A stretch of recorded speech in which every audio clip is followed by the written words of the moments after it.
केंद्र सरकार का जनविरोध देश विरोधी नीति विरोध में श्रमिक संगठन पक्षर जिलापाल कार्यालय अभिक्षोभ प्रदर्शन।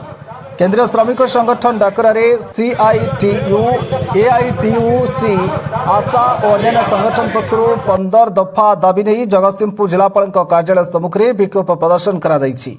केंद्र सरकार समस्त राष्ट्रायत्त संस्थार घरोईकरण लुहा इस्पात कोईला रेलबाई जलपथ परिवहन बंदर बैंक पेट्रोलियम गैस एवं विद्युत भली शक्ति क्षेत्र बीमा भली आर्थिक क्षेत्रगुड़ी घरोईकरण करिसेंती।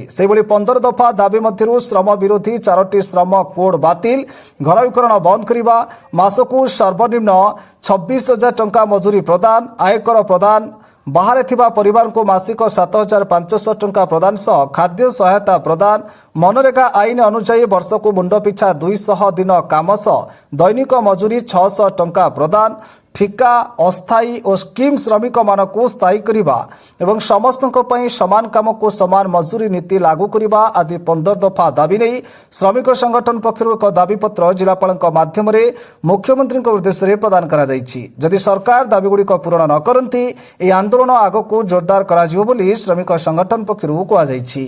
जगतसिंहपुर वैष्णव राणु रिपोर्ट तुलसी क्षेत्र न्यूज।